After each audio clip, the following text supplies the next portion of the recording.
सर्वे भवन्तु सुखिनः, सर्वे सन्तु निरामयाः, सर्वे भद्राणि पश्यन्तु, मा कश्चित् दुःखभाग् भवेत्।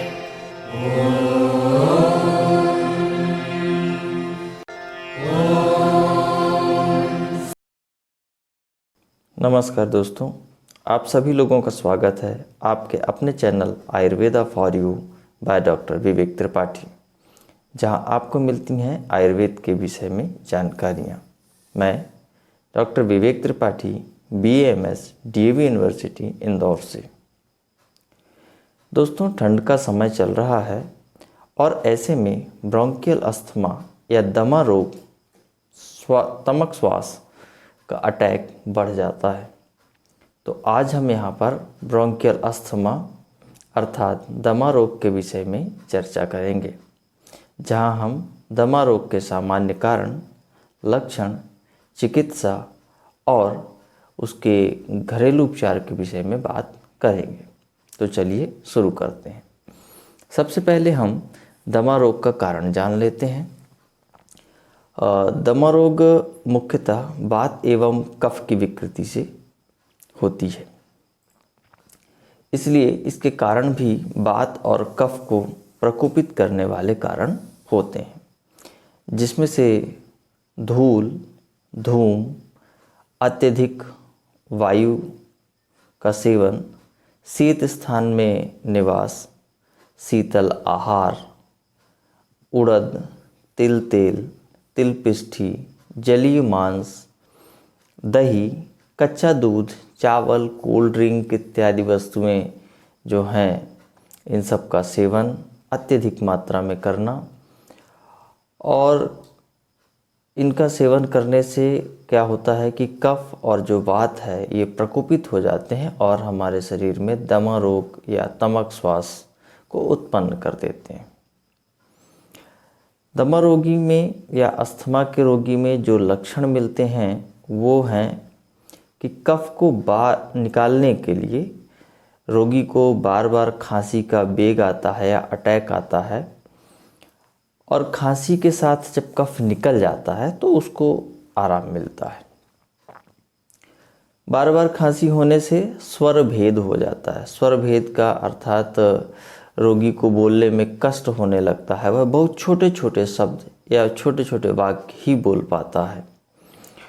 रोगी को लेटने में तकलीफ बढ़ जाती है और इसी कारण से रोगी को नींद में भी बहुत कष्ट होता है, वह सो नहीं पाता सही से, क्योंकि जब वो लेटता है तो उसको इसके दमा के अटैक बढ़ जाते हैं, वेग बढ़ जाते हैं, उसको सांस लेने में कष्ट होने लगता है। बैठने पर रोगी को आराम मिलता है। रोगी सांस को बाहर निकालने के लिए पेट की जो मांसपेशियां होती हैं उनका सहारा लेता है, क्योंकि फेफड़े की मांसपेशियां बराबर काम नहीं कर पाती हैं। रोगी को गर्म सेक और गर्म पदार्थ सेवन करने पे आराम मिलता है। सांस में कष्ट होने के कारण रोगी के जो माथे पर है पसीने की बूंद हमेशा दिखती है, पसीने से तरबतर भी हो जाता है। श्वास का वेग, आकाश में जब बादल होते हैं, वर्षा ऋतु है या कि ठंड का मौसम है या कि स्वाभाविक रूप से सुबह सुबह मौसम थोड़ा ठंडा होता है, उस समय अटैक का जो टाइमिंग होती है वो बढ़ जाती है। अटैक उस समय ज़्यादा आते हैं। रोगी अत्यंत दुर्बल होता चला जाता है।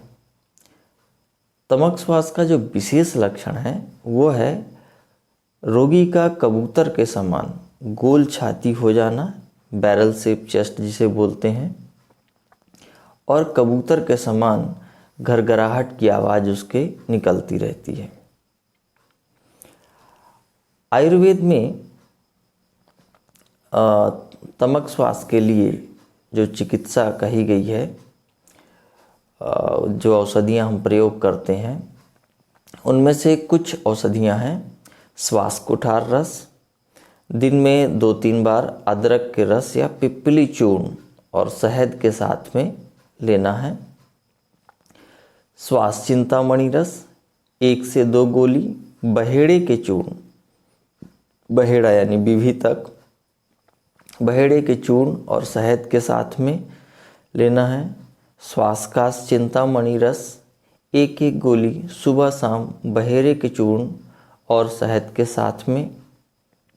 बासावलेह, ये एक च्यवनप्राश टाइप का ही रहता है। बासावलेह 6 से 10 ग्राम शहद के साथ में सुबह शाम। व्याघ्र हरित की 6 से 10 ग्राम सुबह शाम दूध से। च्यवनप्राश 10 से 20 ग्राम दूध से। कनकासव 15 से 25 ml बराबर मात्रा में पानी मिला करके सुबह शाम खाना खाने के बाद लेना है। इसके बाद भारंगी गुड़ 10 से 20 ग्राम सुबह शाम। पिप्पल्यादि लौह 1-1 गोली दिन में 2-3 बार बहेड़े के चूर्ण और शहद के साथ में इसका सेवन करना है। तो ये सभी आयुर्वेद के योग हैं जिनका उपयोग आप अपने आयुर्वेद चिकित्सक से मिलकर अपने रोग की उग्रता या तीव्रता के अनुसार प्रयोग करें। सभी को एक साथ नहीं करना है। तो आइए अब कुछ दमा रोग को शांत करने वाले घरेलू नुस्खे के विषय में जान लेते हैं, जो कि आप घर में रख सकते हैं और अटैक आने पर उसका उपयोग कर सकते हैं। तो पहला नुस्खा है अलसी। आप जानते होंगे अलसी एक अनाज है, तेल वाला अनाज है। तो अलसी के चूर्ण में पुष्कर मूल का चूर्ण मिला लें और शहद के साथ में इसे लें तो अस्थमा रोग में काफ़ी लाभ हो जाता है। गजपिप्पली, पसारी की दुकान में ये सारी चीज़ें मिल जाएंगी। तो गजपिप्पली का चूर्ण पान में रखकर चूसने से अस्थमा रोग का प्रकोप कम हो जाता है। ध्यान रखें कि पान के पत्ते में सिर्फ शहद लगाकर उपयोग करना है। अन्य बाकी मसाले जो आप डालते हैं, सुपारी, तंबाकू, ये सब नहीं डालना है उसमें। गजपिप्पली का चूर्ण और शहद लगा के पान के पत्ते में रख लें और उसे चूसते रहें।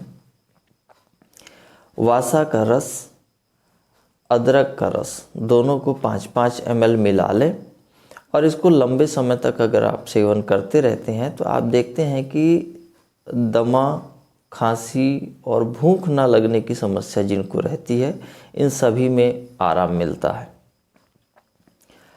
आक की कोपलें, आक मतलब आकड़े का पेड़ जो होता है, मदार का पेड़, तो इसकी जो नई कोपलें आती हैं 15 ग्राम ले लें। देसी अजवाइन 10 ग्राम। पिप्पली चूर्ण, पीपल जो आता है, लैंडी पीपल बोलते हैं, 10 ग्राम। सेंधा नमक 10 ग्राम। इन सभी को पीस कर मिला लें। इसमें 25 ग्राम गुड़ मिला लें। फिर इन सभी को मिक्स करके अच्छे से 2-2 ग्राम की गोलियां बना लें और 1 गोली खाली पेट प्रातःकाल रोगी को खिलाएं। इससे दमा रोग में काफ़ी लाभ मिलता है। आंवला, पिप्पली और सौंठ, इन तीनों को 10-10 ग्राम की मात्रा में लेकर चूर्ण बना लें और यह चूर्ण 3-3 ग्राम दिन में 2-3 बार शहद के साथ में आप प्रयोग कर सकते हैं। इससे भी दमा रोग में या ब्रोंकियल अस्थमा में काफ़ी लाभ मिलता है। दमा के रोगियों को कुछ बातों का हमेशा ध्यान रखना चाहिए।